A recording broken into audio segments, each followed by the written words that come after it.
ലോകത്തിലെ ഏറ്റവും ഉയരം കൂടിയ പള്ളിയാണ് ഉളും ചർച്ച്. ഉളും മിനിസ്റ്റർ എന്നറിയപ്പെടും. ഉളുമിലാണുള്ളത്. വേടമുട്ടമ്പറമ്പ് എന്ന് പറഞ്ഞ സ്ഥലത്ത് 530 അടി ഉയരമുണ്ട് ഇതിന് ഉണ്ടാവണമല്ലോ. അതുകൊണ്ടാണല്ലോ ലോകത്തിലെ ഏറ്റവും വലിയ പള്ളി എന്ന് പറയുന്നത്. അപ്പോൾ നമുക്കൊന്നത് പോയി കാണാം.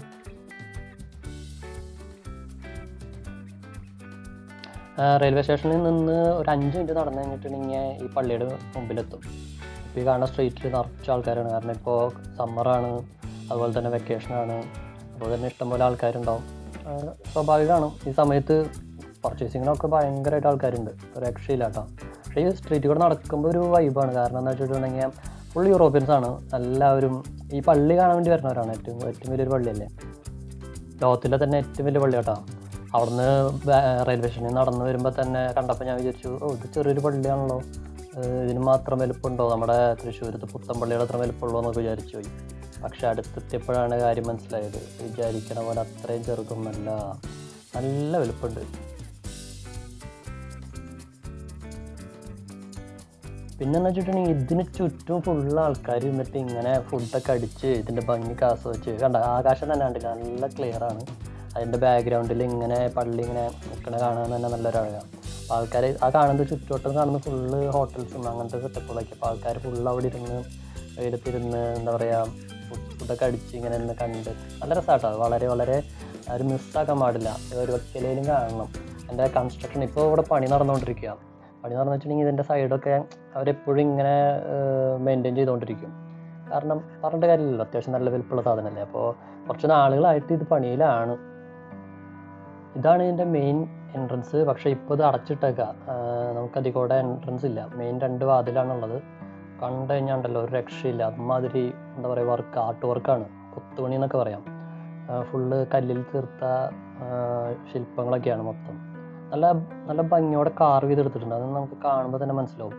ഓരോരോ മുക്കും മൂലയും എല്ലാം ഒരു മിസ്റ്റേക്ക് പോലും നമുക്ക് തോന്നാത്ത രീതിയിലാണ് ഇതിൻ്റെ കൺസ്ട്രക്ഷൻ മൊത്തം ചെയ്തേക്കുന്നത്. യൂറോപ്പിലുള്ള ഒരുവിധം എല്ലാ പള്ളികളും ഇങ്ങനെയാണ് കേട്ടോ. എല്ലാതും വളരെ ഫിനിഷിങ്ങോടെയാണ്. എല്ലാ ശില്പങ്ങളാണെങ്കിലും പില്ലേഴ്സ് ആണെങ്കിലും എല്ലാ സാധനങ്ങളും, ഡോറും അതിൻ്റെ വർക്കുകളും എല്ലാതും. ഈ ഡോർ തന്നെ കണ്ടില്ലേ, ഇത് ഇരുമ്പിൻ്റെ ഡോറാണ്. ഇത് വളരെ മനോഹരമായിട്ട് കാർവ് ചെയ്തെടുത്തിട്ടുണ്ട്. അന്നത്തെ കാലത്ത് ഇത് ചെയ്യണമെങ്കിൽ അത് ചെയ്തവരുടെ കഴിവും ബുദ്ധി അപാരം തന്നെയായിരിക്കും. ഇതാണ് എൻട്രി. ഇതിൽ കൂടെയാണ് ഇപ്പോൾ പ്രവേശനം അനുവദിച്ചിട്ടുള്ളത്. മെയിൻ എൻട്രി ഞാൻ പറഞ്ഞല്ലോ, അത് അടച്ചിട്ടേക്കാണ്. അപ്പോൾ നമുക്ക് സൈഡിലൂടെ ഇതിൽ കൂടെ പോയി കഴിഞ്ഞാൽ ഉളും മിനിസ്റ്ററിൻ്റെ ഉള്ളിലേക്ക് അടക്കാം. ഇതാണ് ഇതിൻ്റെ ഉൾഭാഗം. പക്ഷേ ഇതല്ല ഇതിൻ്റെ ഫ്രണ്ടേജ്. എന്നാലും ഫ്രണ്ടേജ് തോറ്റു പോകുന്ന രീതിയിലാണ് ഇത് പണിത് വെച്ചിരിക്കുന്നത്. 2 സൈഡ് ഏകദേശം ഇതുപോലെയാണ്. ഇതിൻ്റെ പില്ലറുകളൊക്കെ ഉണ്ടോ നല്ല ഹൈറ്റിലാണ് ഡിസൈൻ ചെയ്തത്. തന്നെ നമുക്ക് കാണുമ്പോൾ തന്നെ മനസ്സിലാവും. നമ്മുടെ ആനവാതിലിൽ കൂടെ വന്നു കഴിഞ്ഞിട്ടുണ്ടെങ്കിൽ ഇതായിരിക്കും അതിൻ്റെ വ്യൂ. ഫ്രണ്ടിൽ തന്നെ മിഖായേൽ മാലാഖയുടെ വലിയൊരു രൂപമുണ്ട്.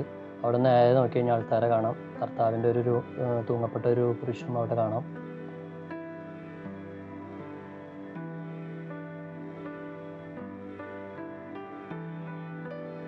പിന്നെ ഫോട്ടോയ്ക്കൊന്നും യാതൊരു ക്ഷാമമില്ല. ഇഷ്ടം പോലെ ആൾക്കാരുടെ ഫോട്ടോ ഉണ്ട്. പക്ഷെ ആരാന്ന് ചോദിച്ചു കഴിഞ്ഞാൽ എനിക്ക് വലിയ പിടിപാടില്ല. കാരണം വെച്ചിട്ടുണ്ടെങ്കിൽ ഞാൻ ഫുള്ള് വായിക്കാൻ നിന്നില്ല. വായിക്കാൻ നിന്നിട്ടുണ്ടെങ്കിൽ അതിന് നേരം ഉണ്ടാവുള്ളൂ. ഇവിടുത്തെ ഏറ്റവും പ്രത്യേകത എന്താണെന്ന് വെച്ചിട്ടുണ്ടെങ്കിൽ ഈ കാണുന്ന വലിയ ജനലകളാണ്, വിൻഡോസ്. ഒരു 10-15 ഉണ്ട്. നല്ല ഭംഗിയുള്ളതാണ്. ഇത് പള്ളിയുടെ ഒരു മനോഹരമായൊരു മിനിയേച്ചറാണ്. ഉണ്ടാക്കിയിരുന്നത് ലെഗോ വെച്ചിട്ടാണ്. ഇവിടെ അടുത്ത് ലെഗോ ലാൻഡ് എന്ന് പറഞ്ഞ സംഭവം ഉണ്ട് വൂൺസ്ബർഗിൽ. അവർ സ്പോൺസർ ചെയ്തതാണ് ഈ സംഭവം. വളരെ നന്നായിട്ടുണ്ട് കേട്ടോ. അത് കണ്ടില്ലേ, ഇഷ്ടം പോലെ രൂപങ്ങളും കുറേ കൊത്തുവർക്കുകളും എന്തൊക്കെയാണ്. എല്ലാത്തിനും ഒരു അർത്ഥങ്ങളുണ്ടാവും. പക്ഷേ എനിക്ക് കറക്റ്റായിട്ട് അറിയില്ല സംഭവം എന്താണെന്ന്. ഇഷ്ടം പോലെ ഉണ്ട്. ഈ ജനലാണ് ഞാൻ പറഞ്ഞത്. ഇതുപോലെ ഏകദേശം 9-10 ജനലുകളുണ്ട്. ഞാൻ വെച്ചിട്ടുണ്ടെങ്കിൽ സെക്കൻഡ് വേൾഡ് വാറിൽ ഇതൊക്കെ തകർന്നു പോയിട്ട് വീണ്ടും റീക്രിയേറ്റ് ചെയ്തതാണ്. അതിൻ്റെ ഒരു ചെറിയൊരു സ്മാരകം പോലെ അവിടെ എഴുതി വെച്ചിട്ടുണ്ട്. ഇതാണ് ആ സംഭവം. വളരെ മനോഹരമായിട്ട് അവരത് റീക്രിയേറ്റ് ചെയ്തിട്ടുണ്ട്. അതിന് തൊട്ടടുത്തായിട്ട് ഒരു അടിപൊളി കുമ്പസാര കൂടും കാണാം. വളരെ സൂപ്പറായിട്ടുണ്ട്. എന്താ അവസ്ഥ, സുഖമായിട്ട് പാപങ്ങളൊക്കെ ഏറ്റു പറഞ്ഞ് നിൽക്കാം.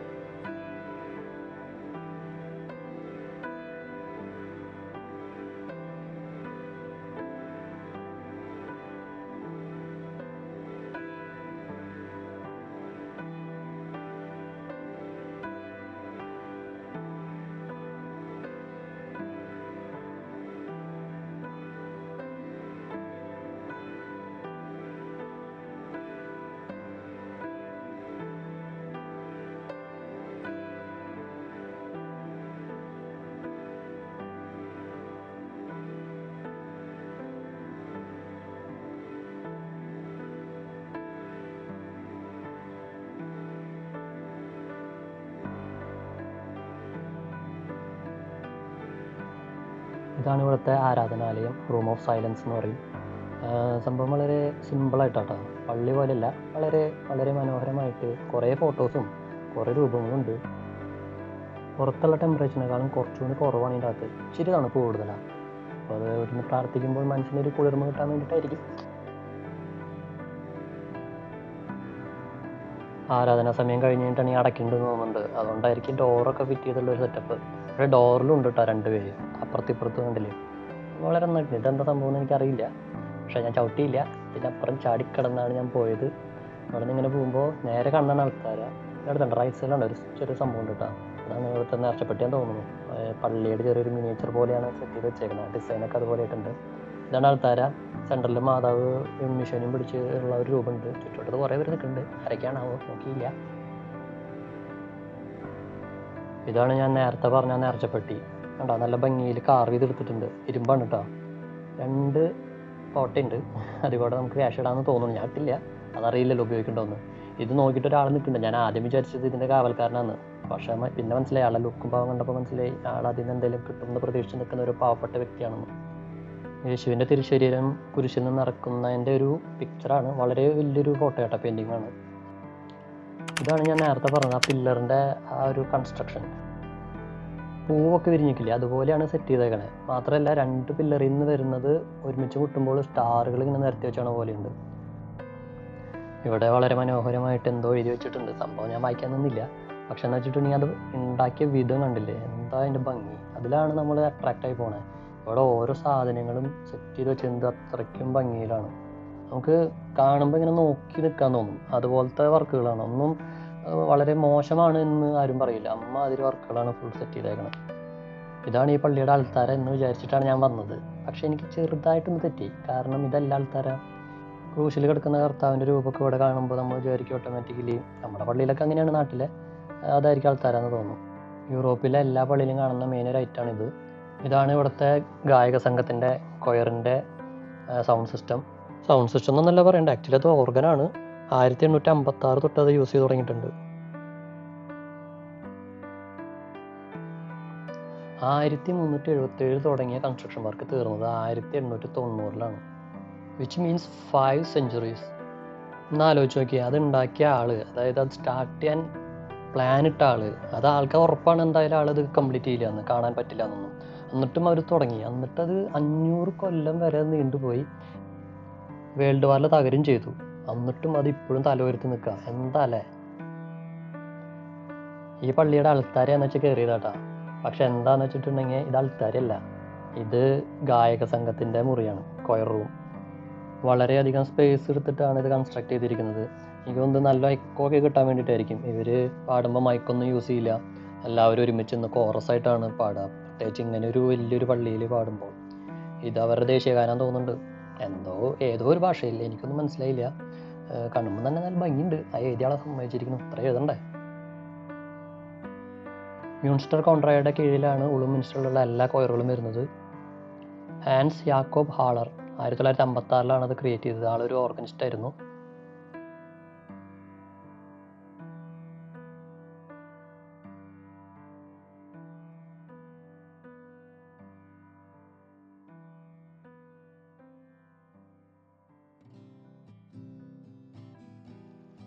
ആക്ച്വലി ഞാൻ ഇങ്ങോട്ട് കയറി വന്നപ്പോൾ എനിക്ക് അറിയണ്ടായിരുന്നില്ല ഇതൊരു കൊയർ റൂമാണെന്ന്. ഞാനിവിടെ വന്നിരുന്ന് പ്രാർത്ഥന എത്തിച്ചു, കാരണം എന്ന് വെച്ചിട്ടുണ്ടെങ്കിൽ ഒരു ആൾത്താര കണ്ടപ്പോൾ നമ്മൾ ഓട്ടോമാറ്റിക്കലി എത്തിക്കുന്ന പോലെ പ്രാർത്ഥന ഞാനിവിടെ വന്നപ്പോഴും ഇരുന്ന് ചൊല്ലി, എല്ലാം കഴിഞ്ഞ് പുറത്തിറങ്ങിയപ്പോഴാണ് കൊയറാണെന്ന് മനസ്സിലായത്. അപ്പോൾ ഞാൻ വീണ്ടും വന്ന് ഒന്നും കൂടിയും കണ്ട് എല്ലാതും വീക്ഷിച്ചു. അപ്പോൾ കാണുമ്പോൾ തന്നെ നമുക്കറിയാം ഒരു അൾത്താരേനേക്കാളും വെല്ലുന്ന രീതിയിലാണ് ഇത് കൺസ്ട്രക്ട് ചെയ്തേക്കുന്നത്. അതിൻ്റെ ഉള്ളിൽ തന്നെ ഒരു ചെറിയൊരു ആരാധനാലയമുണ്ട്, അതാണ് ഈ കാണുന്നത്.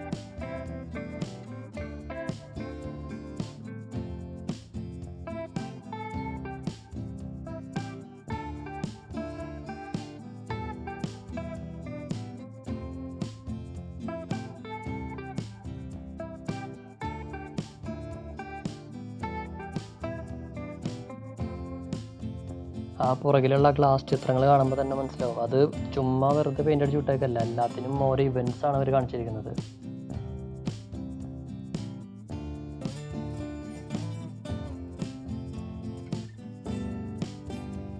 യൂട്ടിലൈസേഷനാണെന്ന് തോന്നുന്നു. ആവശ്യം കഴിഞ്ഞ് കഴിഞ്ഞാൽ മടക്കി വയ്ക്കാൻ പറ്റുന്ന രീതിയിലുള്ള ചെയറൊക്കെ സെറ്റ് ചെയ്തിട്ടുണ്ട്. മരത്തിൻ്റെയാണ് കേട്ടത്. ഈ പള്ളിയുടെ കൊയർ റൂമിൻ്റെ ലെങ്ത് എന്ന് പറയുന്നത് 29 മീറ്ററും വിഡ്ത്ത് ഏകദേശം 15 മീറ്ററും ഉണ്ട്. കൊയർ റൂമിൽ അൾത്താരയിൽ തന്നെ മെയിൻ 5 വിൻഡോസ് ഉണ്ട്. അവയ്ക്ക് 5നും പ്രത്യേകതയുണ്ട്. അവയ്ക്ക് 5നും പേരും ഉണ്ട്. Windows of 2 Johns, Kramer window, council window, Anna Marian Fenster, window of the 5 joys of Mary, medallion window. എന്താ അല്ലേ പേരുകൾ കേൾക്കാൻ തന്നെ എന്താ രസം. അതുപോലെ തന്നെ കോയർ സ്റ്റാൾസ് ഉണ്ടാക്കിയിരുന്നത് കോക്ട്രിയിൽ നിന്നാണ്. അതൊക്കെ കാർവ് ചെയ്തിരുന്നത് ഈ കാണുന്നതൊക്കെ കാർവ് ചെയ്തിരുന്നത് കോക്ട്രിയിൽ നിന്നാണ്. 1469 മുതൽ 1474 മുതൽ എടുത്തു അത് മൊത്തം കാർവ് ചെയ്തെടുക്കാൻ. അത് കാർവ് ചെയ്ത കാർപ്പൻ്ററാണ് യോർക്ക് സെർലിൻ ദ എൽഡർ. ഇതാണ് കൊയർ ഓൾട്ടർ, ഹൈ ഓൾട്ടർ എന്നും പറയും. മാർട്ടിൻ ഷാഫ്നർ എന്നൊരു വ്യക്തിയാണ് ഇത് 1521 ഡിസൈൻ ചെയ്തത്. ഇതാണ് പള്ളിയുടെ സദേൺ അയൽ.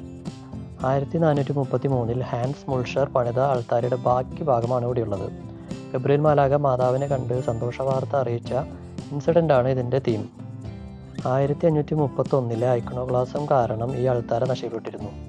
ബാക്കിയുള്ളതാണ് ഇപ്പോൾ ഇവിടെ സൂക്ഷിച്ചിരിക്കുന്നത്.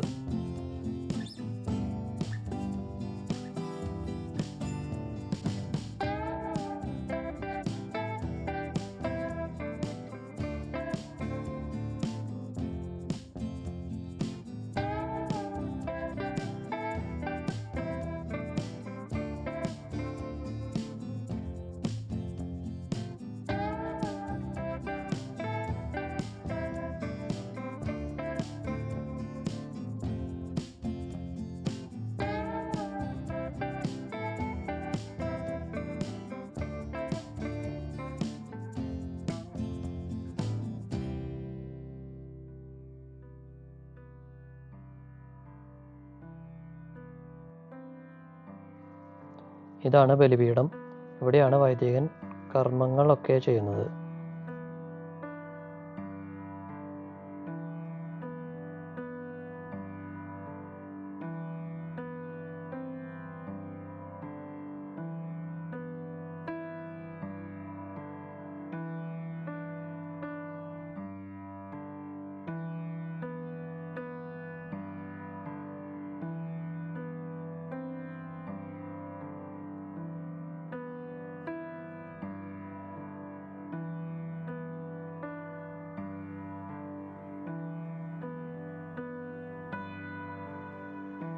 ഫസ്റ്റ് വേൾഡ് വാറിൽ നാടിനു വേണ്ടി മരിച്ചവരുടെ സ്മരണയ്ക്കായിട്ട് വെച്ചിരിക്കുന്ന ഒരു ഫലകമാണിത്. അതുപോലെ തന്നെ പള്ളിയുടെ ചില ഡ്രോയിങ്സും പഴയ കുറച്ച് സ്കൾപ്ചേഴ്സും ഇവിടെ കാണാൻ നമുക്ക് സാധിക്കും.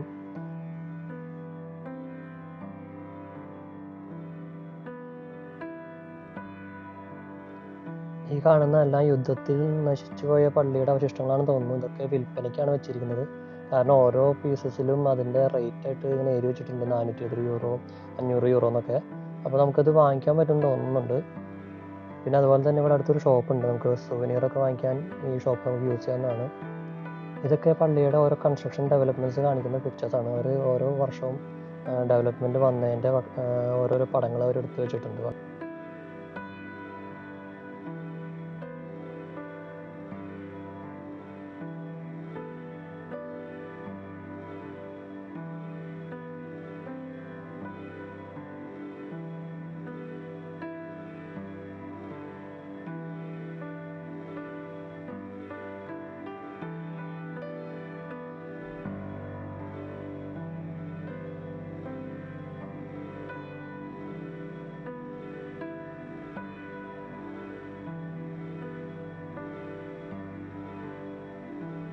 പള്ളിയുടെ പുറംഭാഗത്തുള്ള ദൃശ്യമാണ്.